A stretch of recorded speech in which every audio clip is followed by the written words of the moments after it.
त्याला भगवंत दूर लोटत नसत. अनमोल वचन आहे. कसं लेकरू सुद्धा मायबाप त्याला माफ करते. बायको करत नाही, कधीच करत नाही बायको माफ नवऱ्याला. म्हणून बायकोपेक्षा माता श्रेष्ठ आहे. कुराण बोलते, वेद बोलते. पण जगात आज बायको डोक्यावर बसली आहे. हम झूठ नाही बोलते. अधर्म घडतो. द्रौपदीचं ऐकलं ना, शपथ घेतली ना, रक्ताने डोक्याला लावतो. तूच हात त्या माणसाला. अंधे का पुत्र अंधा किसने बोला? आपने ही ना. ती स्त्री, ती बुद्धी. नपुंसकलिंग नाही, पुल्लिंग नाही. बुद्धी म्हणजे स्त्री. ती जेव्हा स्थिर होती ते नाम माना, पवित्र होती. तीर्थयात्रा. अंतःकरण अपवित्र असतं, अचंचल असतं. कारण मन जेव्हा स्थिर होतं तर भक्तीचा गाढा पुण्य असतं. आणि चंचल असतं ते विक्षेप असतं. हे वेदाच्या बाहेर येतात. मन चंचल काऊन होतं? पाप असतं, अधर्म असतं, ज्ञान नसतं, गीतेचा पडण्याचा अभ्यास नसतो, वैराग्य नसतं, विवेकाची संपत्ती नसती आणि साधूची संगती नसती. म्हणून बुद्धी चंचल होती, भडबड करते, फडफड करते. भगवंताला ओळखत नाही आणि जगाची ओळख संपत नाही. जगताची ओळख थांबवणं आणि जगताचा वाद करणं आणि जगदीश्वराला ओळखणं पूर्ण ज्ञानी भोगायावं. तू जगात आहेस नाही असं नाही. तू पाहतोय आपल्याला, हजारो लाखो डोळे त्याला नाहीत का? आहे नाही का? दूध आहे ते तूप आहेच. दिसत नाही तुम्हाला? मंथन करा, तापवा, साय काढा. जर दुधात तूप नसलं तर साय कशी आली? बरोबर आहे ना? जर पाणी तापवलं साय येते का? पानी में घी नहीं रहता, दूध में घी रहता है, तपाने से ऊपर निकलता है. दिल को तपा, भगवंत ऊपर निकलता है. नहीं झूठे क्या?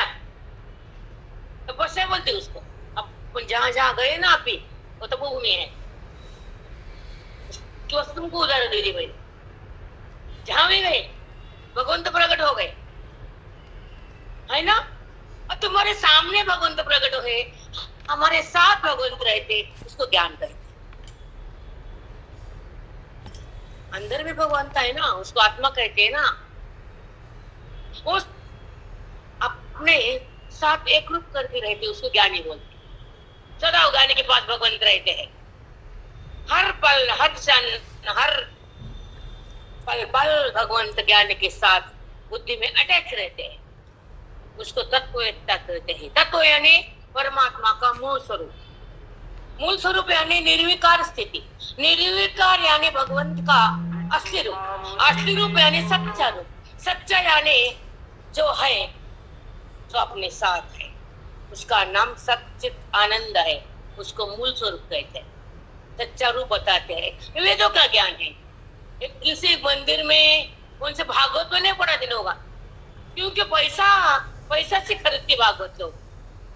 इसके वास्ते उनको अंदर जाना नहीं आता. आता क्या? नहीं आता. म्हणून आपला विषय होता गीता. गीता का तयार झाली? गीता मुखातून आली. गीतेला यायला भगवंताला प्रकट व्हावं लागलं आणि त्याच्या मुखातून गीतेचे श्लोक आले. कुणाच्या माध्यमातून गीता आली नाही. आली का?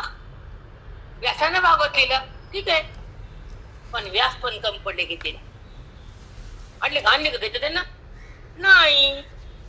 भगवंताला अवतार घेऊन मुखातून 700 श्लोक काढावे लागले आणि 700 श्लोकाचा भावार्थ तुम्हाला मला कळण गेड्याला म्हणून पुन्हा माऊली यावं लागलं. वो भी सांगावं लागली 9000. वो भी समझ में नहीं आ रही. हरिपाठ बनाया. हरिमुखे म्हणा. तोच हरी तुमच्या सोबत आहे. तो निर्विकार आहे, अव्यक्त निराकार, नाही जाकार, ये दोन्ही चराचर हरी सी बजे. तुम्ही बताया, वो भी समझ में नहीं आता. आप बोले नाम ले, वो भी नहीं आता. मरो डुबो जन्मो डुबो जन्मो मरो डुबो, कुछ भी नहीं आता. खाली संसार करने का, बच्चे का पालने का. बिल्ली बच्चे को पालती, तुम क्या कर रहे? उससे अलग नहीं बोलती बिल्ली. तुम क्या और कुछ बात कर रहे? जर कुछ कुछ और बनायचं असेल तर तपस्या, साधू संग आणि ज्ञानाची प्राप्ती, भक्तीची अपार सीमा करावी लागते, अफाट भक्ती पाहिजे. आमचे सोबत करते ना आपण क्रिया कर्म, उसे कर्म बोलते, भक्ति नहीं. उसमें भी नाच रहे, अरे कर्म भक्ति है. अब आखिरी में ज्ञान की शक्ति है, मुक्ति, अंत में ज्ञान है. एक में समझ देते, मालूमच नहीं ना, सब आंधे. अनड़ी भक्ति बोलते हरिपाठ में, भजनी वाले का बोलते ना, उसमें बोलते आंधड़ा. मालूम नहीं भगवान कैसा है, कहाँ रहता है,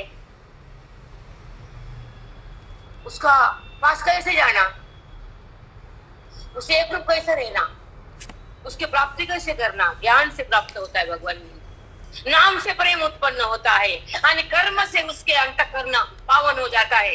अलग अलग सिद्धांत है सबके, सब एक करते आप लोग करते कि नहीं, मालूम है क्या? अलग अलग नहीं. हॅलो, प्रेरणा आहे का सांगते. म्हणजे नाव घेतो हरिमुखे म्हणा, हरिमुखे म्हणा. आपण नाना जन्मामध्ये आपल्या साठ आहे पाप पुण्याचा, त्याच्यामुळे आपलं मन अस्थिर राहतं, मलिन होतं. तर ते स्वच्छ करण्यासाठी नाम आहे. आणि नामाच्या नंतर प्रेम आहे ईश्वराचं. जे प्रेम आपण नाट्याला करतो, देहाला करतो, संततीला करतो, संपत्तीला करतो. जास्त कलियुगामध्ये प्रेम संपत्तीला आहे, नाट्यापेक्षा जास्त. मी खोटं बोलत नाही. आणि वाटणी जाऊन बघा भावाभावात काय चालतं ते. खाली बातें करने में कुछ नहीं समझ में आता. अच्छा आहे काय ना. म्हणून ते प्रेम धनाचं कमी होऊन जेव्हा वैराग्य उत्पन्न होतं, श्रवणाच्या माध्यमातून, वेदाच्या संगतीतून, गीतेच्या ज्ञानातून आणि माऊलीच्या बोधातून जेव्हा मन जाग होतं आणि अंतःकरण शुद्ध होतं, पैशाचं प्रेम बाजूला जातं, भगवंताचं प्रेम सहज उत्पन्न होतं, त्याला वैराग्य नाव येतं. वैराग्य झालं तर भगवंताची प्राप्ती आहे, नहीं तो नहीं. वेद सिखाता है, हम नाही. तिथं वैराग्य नाही, तिथे भगवंताची प्राप्ती नाही. आणि बाकीच्या लोकांना, संसारिक लोकांना कि वैराग्य, विवेक, प्राप्ति कुछ मालूम नहीं रहता. खाली ये चढ़ा, वो चढ़ा, ऐसा फिरा, ऐसा घूमा, हो गई भक्ति. अरे कर्म है, भक्ति का नाम वो निशान भी नहीं. क्रिया है, ये करो, ये डालो, चावल डालो, प्रेम करो, उनको नतमस्तक हो, नमस्कार करो, दुआ ले. क्रिया है, वो करना पड़ती है. पहली जमीन में दस्खत है ना, वो निकालने पड़ते ना, दूसरा भी उगाना है ना. तो दस्खत रहते ना खेत में, उसको उखाड़ना पड़ता है. अंदर में वो जो तुम्हारी बुराई, सच्चाई, तुझा भाव, क्लेश, अहम भाव, पुन्हा बद्दल वाईट वासना, ये जो धन उगा है ना अपने, उसको उखाड़ना पड़ता है. उसके लिए कर्म. अब वो निकलता है अंदर से जुना खेत में का. फिर बाद में प्रेम उत्पन्न हो जाता है, उसको उपासना कहते हैं. उप म्हणजे जवळ आणि वासना म्हणजे वृत्ती. एक वृत्ती बघ, बुद्धी. उभा जवळ, तो तुझ्या जवळ आहे, त्याचं प्रेम कर. बाहेर दिसतो तो खरा आहे, पण आताच्यापेक्षा बरा आहे. बाहेर दिसतो ना, सगून साकार आला ना, तयार झालाय तो. हा तयार नाहीये, स्वयंभू है. वो समझ में नहीं आता सबको. नाही. एक सांगते की बघ, आता कर्म सांगितलं, ये चढाव, यो चढा, पाणी भरा, धूप चढा, दीप चढा, नमस्कार करो. एक क्रिया है, कर्म है. उससे अंतःकरण शुद्ध हो जाता है, अपवित्र अंतःकरण पवित्र हो जाता है. पहला कर्म, फल उसका. पुन्हा उपासना, प्रेम. जे प्रेम देहावर आहे, संसारावर आहे, प्रॉपर्टीवर आहे, जास्त प्रेम संतती आणि संपत्ती आणि देह. बाकीचं खूप प्रेम आहे, ते सोडून द्या. बाकीचं मेन घेऊ. देहावर प्रेम आहे, बुद्धी देहाला माझं म्हणती. पहिला धोका. देह त्यानं दिला, आणि देहामध्ये पंचमहाभूत आहेत, आकाश, वायु, तेज, आला, पृथ्वी. उसके पांच भाग बनाए, 25 हो गए. एक भूत के पांच अलग अलग कर दिए, और 25 बन के एक बॉडी बन गई. उन्होंने बनाया. अपने नहीं, चुकून आपण चुकून आपले को नाही करणे आता. आता आहे चिखलाचा बैल येतो आपल्याला, चिखलाचा बैल येते. म्हणून ऐका, तुम्हाला सांगायचं उपासना म्हणजे प्रेम. जे प्रेम अनात्म पदार्थावर म्हणजे खोट्या पदार्थावर, ये संतति संपत्ति सब कुछ खोटी है. कारण वो रहेगी अपन चले जाते आगे, वो रहती ना प्रॉपर्टी, तुम्हारी संतति नीचे रहती तुम आगे. जो रहती वो सच नहीं रहती, उसके वास्ते उसके साथ अच्छे से थोड़ा बाल ज्यादा नहीं रहती, जास्त नाही व्यवहारापुरतं राहायचं. कमवा पण तिथे चिटकू नका. जनक राजा होता पण विदेह मुक्त होता. मुक्तीच्या पुढची गती केला. एकदा संन्यासी सत्संगाला बसले, जनक राजा बसला. एक बातमी आली झोपडीला, सगळे ऋषी लोक झोपडीत. आता सारखे ऋषी तेव्हा नव्हते संन्यासी, तेव्हाचे संन्यासी झोपडीमध्ये, आताचे संन्यासी 10 कोटीच्या महिन्यामध्ये ठेवता तुम्ही त्याला. हो संन्यासी नाही बदला ते. मग ते संन्यासाच्या झोपड्या होत्या रानात अरण्यात. ती उन्हानं झोपडी पेटली, एका मागे सगळं पेटल्या. यांचा सत्संग चालू होता. जनक राजा होता, ऋषी बसले होते. तेव्हाच्या काळात ऋषी होते हो जनकाच्या वेळेस. आता कोण भूत आता भूत म्हणजे पेटली झोपडी. आता ऋषी बशी काय छाट्या, पाणी प्यायचं, ताटली, भिक्षा मागायचं, 2 भांडे, तांब्या, दुसरं काय. तर सगळे पळाले ऋषी. जनक थांबला. जनक म्हणला काय जळणारे, माझं परमात्मा माझं रूपती जळतच नाही, म्हणजे जळालं माझं नाहीच. पैसाच पडते जनक राजा. सब भाग गए लंगोट्या झाट्या को ऋषी. मग कोण निघला? अच्छा जनक. म्हणजे वासना राहिली का जनकाची सांगायचं. त्याने किती कमवलं, त्याला वाटत माझ्या राजवाड्याला जळेल, वाटणार नाही का, पण ते मला जळतच नाही माझं. कसं मांडणेवाला आहे. म्हणून कमवायचं पण चिटकायचं नाही, अटकायचं नाही, आणि पुन्हा लटकायचं नाही मेल्यावर. तर मग चिटकायचं नाही, अटकायचं नाही, लटकायचं नाही पुन्हा खाली. सही बात है बेटा. ये जन्म ये बच्चे है, अगले जन्म में कुत्ते के बच्चे होंगे अपन. क्या मालूम है कौन सा बच्चा करा नाही क्या. अगर जर ज्ञान झालेले जन्म आहेच तुम्हाला पुन्हा. हे प्रमाण देऊ. खंती तेन करा होणे गाढव कुत्रा. माऊलीची ओवी. खंती तेन करा होणे गाढव कुत्रा. खंतीत काहीच करू नका. तुम्हाला ज्ञान झालं नाही, तुम्हाला जन्म आहे. थोडंफार पुण्य केलं असं यात्रा तर थोडी चंद्रलोक इंद्रलोक शिवलोक में रखते बघा ते निश्चित दाखल देते. जा पुण्याची पावटे सरे सगळेच मृत्यू लोक येतील गती मागार. पुण्य संपलं की हाकल देतो तुम्हाला. पण ह्याच्यामध्ये अडकू नका. नाही यामध्ये मी अडकवत अडकली किती भी से हो दगड नहीं समझते कुछ. नहीं ये नहीं, ऐसे घूमती हो, ऐसा ही घूमती. जो ज्ञानी है कम घूमते हैं, ज्यादा नहीं. आराधना करते, साधना करते, भगवान को प्राप्त करते हैं, ज्ञानेश्वर का ज्ञान हाथ रखते हैं, वेदों को संभालते हैं, बुद्धि में पकड़ते हैं, आत्म स्वरूप में रहते हैं, देह को छोड़ते हैं, वो ज्ञानी बतलाते हैं. वो घूमते नहीं. सच्ची बात है, मैं झूठ नहीं कहती. मुझे किसके लेना का देना, मैं सच बोलती. किसके बाप को न डरती,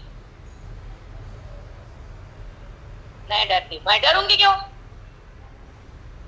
शर्मिंदी हूं तो डरू ना. सच बोलने में क्या डर. क्यों? कारण जेव्हा आत्मचिंतनामध्ये जेव्हा अभ्यास होतो घरामध्ये बसून, निग्रह होतो वृत्तीचा मनाचा, आणि प्रसाद होतो मोक्षाचा, आनंद येतो स्वरूपाचा, आणि भेट होती ईश्वराची. तुमको भेटच माहित नाही काय असतं. भेट म्हणजे पाहणं म्हणजे भेट नाहीये. जानना इसको भेट बोलते.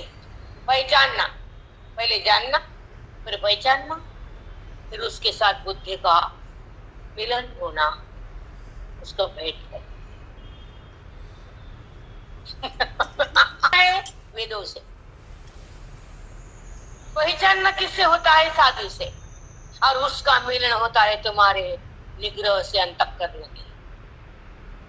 मनाचा निग्रह केला की मन बाहेर येत नाही, देहाकडे जात नाही, वासना तिथे येत नाही, आणि बाकीचा पंचभौतिक विषय ते आम्हाला आवडत नाही, आणि ते मन भगवंताला सोडत नहीं, उसको बोलते जानना।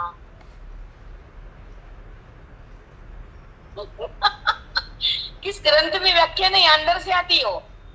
और किसके स्कंद में, 8वां स्कंद में नहीं मिलती। हमारा व्यासपीठ बोलता है, और हमारा व्यासपीठ वेद है। मुकट में लिखी ना गद्दी नहीं किसकी, जाओ के बैठो, हो गए चले गए, आओ बा बैठो, नहीं, वैसी गद्दी नहीं। हम बहुत साधना करते पडते, बहुत।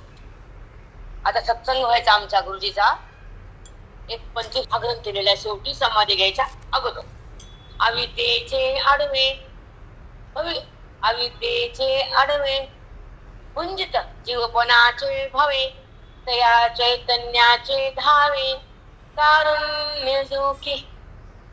ज्ञानोबा मुखातला अमृत अनुभवाचा पहिल्या प्रकरणातला पहिला ओवी। आई समज मी जेव्हा माऊली समाधी घेऊ लागले, निवृत्तीनाथाला म्हणजे दादा मला समाधी द्या, कोण बोले? माऊली। तर निवृत्तीनाथ बोले ज्ञाना तू लहान आहेस, मला जिम्मेदारी सांगितली तू सांभाळ, तुला मी समाधी देऊ? रडायला लागले निवृत्तीनाथ, दादा माझं कार्य झालंय, मला राहायचं नाही, समाधी पाहिजे। मग त्यांना थांबवण्याचा काहीतरी विचार केला सुरू निवृत्तीनाथानं, म्हणजे तुझं कार्य राहिलं नाही दादा, हरिपाठ झाला, वासंती झाली, ज्ञानेश्वरी झाली, नाथांचा हे झाला, गाथा झाला, अब क्या राहिला? नाही तुझं राहिलं, ज्ञानेश्वरी तुझी नाही, म्हणजे कुणाची? ज्ञानेश्वरी गीतेचं निरूपण आहे, गीतेची टीका, तुझं काय? गीतेचा विस्तार होईत आणलास, तुझं काय आहे? गप्प बसली माऊली, कारण त्यांना 2 वर्ष अजून ठेवून घ्यायचं होतं। कुणाला? निवृत्तीनाथाला।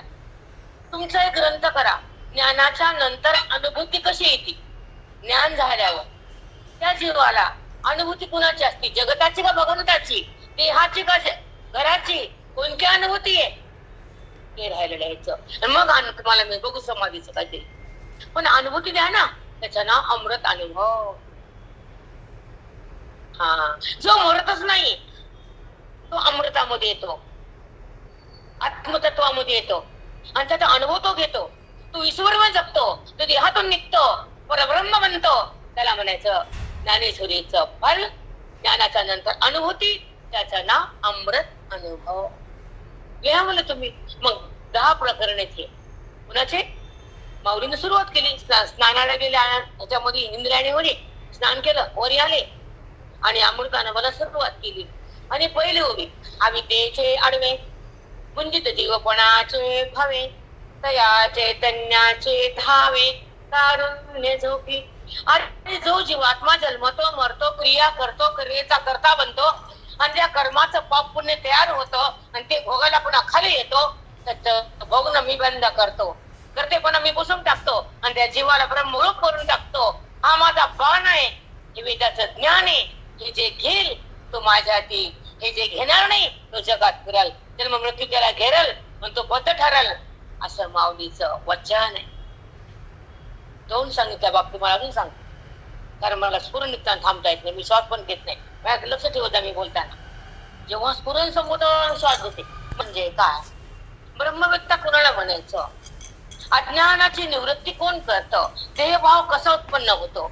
ज्या बुद्धीमध्ये मी देह, मी करता, मी केलं, हे माझं, हे जेव्हा संस्कार असतात बुद्धीमध्ये, आणि तेच बुद्धीमध्ये सारखं व्यवहार चालू असतो, त्याला बद्ध म्हणतात, अज्ञानी म्हणतात। तो करते क्रियेचा करता बनतो, तो भगवंताच्या ठिकाणी रमत नाही, आणि भगवंतासोबत त्याची बुद्धी नांदत नाही, म्हणून त्याला बद्ध म्हटलंय। मग ही बद्धता काढण्यासाठी संत मुनी वेदाचं ज्ञान देतात, आणि आपल्याला ईश्वराच्या सोबत बुद्धीला एक करतात, त्याला मोक्ष म्हणतात। जेव्हा बद्धता असते तर बुद्धी देहासोबत आहे, जेव्हा ज्ञान असतं बुद्धी भगवंतासोबत। असं कळालं की नाही माझं? अरे माझी साधी भाषा आहे, मांडण्याची साधी भाषा, मोठे मोठे या श्लोक देतात त्यांना। जेव्हा बुद्धी चिंतनाच्या द्वारे वेदाच्या शक्तीनं भगवंतासोबत राहती, त्याची ज्ञानाची शक्ती, देहासोबत राहती, तर अविद्येची शक्ती. अविद्या म्हणजे मनाला बुद्धीला देहात ठेवणं. अविद्या काय करते? त्या बुद्धीला देहामध्ये घट्ट बांधून ठेवते. तिचं नाव अविद्या. आणि त्या मनाला बाजूला काढणारे साधू संत ब्रह्मविद्या. ब्रह्मविद्या जेव्हा साधूच्या मुखातून येते आणि तेव्हा जीवाला एक शुद्धता बनते, अंतःकरण शुद्ध होते, जे मलिन असतं. विहारा माझं मन हे मलिन आहे. क्रियेचा कर्ता बनणं हे पाप आहे, आणि क्रियेला सोडून कर्म करणं ही मुक्तता, शुद्धता. कर्म करताना अंतःकरण क्रियेत नसतं, तो ज्ञानी असतो. आणि कर्म करताना बुद्धी भगवंतासोबत असतो, तो जगा श्रेष्ठ असतो. पण आपण कर्माला मी म्हणतो, मी केलं म्हणतो, जातच नाही. आपलं जाते का? आता किती दिवस तुम्ही या म्हणता, तुम्ही केलं काय, मी केलं काय, एकच भूमिका आहे आमची. सगळ्यामध्ये एकाला पाहतो ना, त्यामुळे तुम्ही ते आणताय, म्हणजे तिथपर्यंत बुद्धी गेलेली नसते ना. आता एक सांगू तुम्हाला, आता एक वाक्य मुख्य सांगते. जो ज्ञानी असतो सत्संगामध्ये तो उच्च सरळ असतो. वेदाचा सगळा अभ्यास असतो. वेदाचा अभ्यास म्हणजे काही पण सांगते, ऐका. जेव्हा आपण ईश्वराला जाणण्यासाठी संतांच्या संगतीमध्ये सत्संग करण्यासाठी आपली बुद्धी स्थगित थांबते आणि स्वतःच्या ओळखीसाठी जगते. मला ओळख करून घ्यायची, मला मुक्त व्हायचं, मला अज्ञानातून निघायचं, मला भावनेला सोडायचं, मला ईश्वराच्या सोबत रंगायचं, खऱ्या परमात्म्याला ओळखायचं आणि खोट्या जगतातून बाहेर यायचं, असा ज्याचा बाण असतो तो साधक ईश्वरासोबत राहतो, मुक्त होतो. क्रिया जरी केली तर कर्मात त्याची बुद्धी नसते, कारण त्यानं भगवंताला ओळखून बुद्धी भगवंतापाशी ठेवलेली असते. देहभाव बंद असतो, अविद्येचा नाश असतो, कारण तो ब्रह्मविद्या असतो, कारण त्यानं आयुष्य संतांच्या संगतीत घातलेलं असतं. आणि संतांच्या संगतीत राहून काय काय शिकायचं तर ऐका. पहिला ग्रंथ अध्यात्म विद्येचा जो असतो तो पंचकरण आहे. दुसरा ग्रंथ विचार चंद्रोदय, तिसरा ग्रंथ विचार सागर, चौथा ग्रंथ प्रभाकर, पाचवा तुमचं भागवत एकनाथ भागवत घेतो आम्ही, सहावा ब्रह्मसूत्र, आणि नंतर ज्ञानेश्वरी, नंतर स्वानुभूती, आणि नंतर मग हजारो ग्रंथ. बाकीचे कुठले घ्या, आमच्याकडे तुम्ही ग्रंथ कुठल्या ठेवा आम्ही सांगू शकतो. म्हणजे मोठेपणा म्हणून नाही, वस्तुस्थिती. हे जे पायऱ्या आहेत ना, अध्यात्माच्या पायऱ्या, हे तुम्हाला बाकीच्या पायऱ्यांना नाव माहित नाही. विचारसागर, काव्य प्रभाकर, त्यांना हाताने लावला बी नाही, कधी बघितलं बी नाही, तर त्यांना अध्यात्माचा ज्ञानातच गंध बी नाही. वेधून असते ते संसारात. कारण अध्यात्म हा आपला पाय आयुष्याचा, मुक्तीचा हा वेद आहे. हा वेदाचे पायऱ्याने आपण भगवंताकडे जातो. म्हणून तर ज्ञानेश्वरी वाचणाऱ्या बायका आमच्या कळतच नाही, कळत नाही. ज्ञानेश्वरी कळतच नाही. आता परवा आमच्या 16व्या अध्यायामध्ये शांतीचं लिंग सांगताना मला 4 तास लागले. समोरच मॅडम तिकडे बघा ना, काय मिळत नाही. चंगरा चंगरी, चंगरा चंगरी, मराले पायाखाली. अंतरंग नाही, ज्ञान नाही, मुक्ती नाही, ओवी नाही, वेद नाही. हे दालो, चना दालो, उड दालो, मूग दालो, कुछ भी डालो डालो डाल, चंगर के मर जा. है के वेद, है मुक्ती, है गीता. मग गीतेनं मुक्ती आहे, भगवंताची प्राप्ती आहे, आणि ईश्वराची बुद्धी संमिलन आहे. तुम्हाला माग मी एक वळण सांगते, तुम्ही नव्हता, तुम्ही नवीन ऐका. तेव्हा गवळण आणि कृष्ण परमात्माची रासलीला होती, तर त्यांना देवा होता का? रासलीला करू लागले ना ते, एक रूप झाले त्यांचे खेळता खेळता. मग त्या गवळणी श्रुती माता होत्या. श्रुती म्हणजे वेदाचा अलीकडचा भाग, नंतर वेद असतं, त्याला श्रुती म्हणतात. त्या श्रुतीने जन्म घेतला की म्हणे भगवंताने अवतार घेतला, आम्हाला खाली जायचं, आम्ही का राहू? श्रुती म्हणजे वेद. मग त्यांना जन्म घेतला आणि भगवंताचं सुख घेतलं त्यांना. तर त्यांची गवळण तुम्हाला सांगते ती कशी वेदरूप आहे, ऐका. सखे ग वृंदावनी जाऊया. त्यामुळे कृष्ण खाली गेला, आपण पण जाऊ. पण कुठे गेले? वृंदावन खाली ना अगोदर. सखे ग वृंदावनी जाऊया, सखे ग मुरलीधरा पाहूया, आतील मिलन झाले दर्शन, हरी दिसे नैन. आतील मिलन म्हणजे आतला भगवंत, आत्मरूपानं कृष्ण परमात्मा आत आहे. बुद्धीला आत न्यायचंय, बाहेर नाही ठेवायचं. बुद्धी तर जगतामध्ये असती, बोधाने आत जाते, अंतर्मुख होती, याने आज अंदर जाती भगवान के पास. म्हणून तिथे जायचं आता. आणि तिथे परमात्मा बसलेला आत्मरूपानं. आतील मिलन झाले दर्शन, ते दर्शन घ्यायचं त्या बुद्धीला. हरे दिसे नैना, मग चौकड हर दिसतो, ते दर्शन खरं होत. सखे ग वृंदावनी जाऊया, सखे म्हणजे बुद्धी. त्या बुद्धीला सांगते मन, आता कुठं नको जायचं, फक्त जिथं भगवंत तिथं जायचं.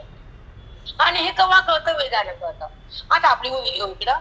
आपण काय घेतलं होतं? ज्ञान, विज्ञान, आज्ञा. ठीक आहे, सांगितलं अर्जुना तुला मी ज्ञान सांगतो, पण आधी विज्ञानाचं कथन करतो. तुला मी काय सांगतो? ज्ञान. पण ज्ञान सांगताना तुला विज्ञान सांगतो. विज्ञान कळायला तुला ज्ञान कळलं. बरोबर आहे ना?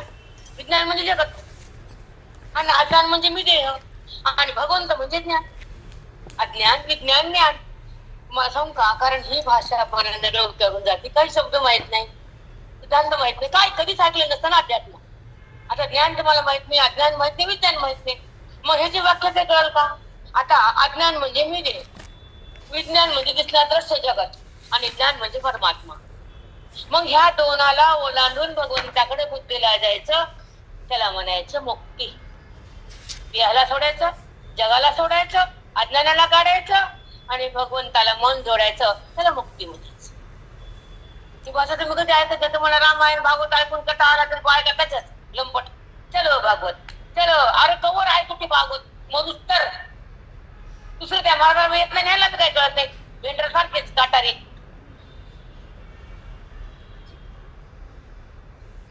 पोरी व्हायचा, निचवी व्हायचा, खवट खवर खटाळे गिराई. दुकानदारामध्ये या या या मसाला खबर घेऊन जा, त्याचं खबर पडलं वाजगान, गिराईक लागलं घेऊन जा वाजगान. इसको बोलते खौट खबर खट्टाळे गिराई. और तुम नहीं बोलना पड़ता, ज्ञानी से बता हर वक्त क्या है महाराज. नीचे बैठो, सुनो हमारी, सच्ची बता, झूठे का बोल वाला. बंद करो तुम्हारा ये, इसको लाने का, बिठाने का, दक्षिणा वो खाने का है क्या? छपरी महाराज भागवत कहता था, अनुभवता था टेंगे. इसको बुलाता दूसरे को भागवत बोलने को, दक्षिणा इनको. मोदी जर गेले ना धुआ करते भी धुआ, पण किसको वैर लेने का, अपने को नहीं लेने, ये बताने का. ज्ञान विज्ञानात नाही. आता ज्ञान म्हणजे बुद्धीचा आणि भगवंताचं मिलन. अज्ञान म्हणजे मी देह, आणि विज्ञान म्हणजे दृश्य पदार्थ दिसलेले.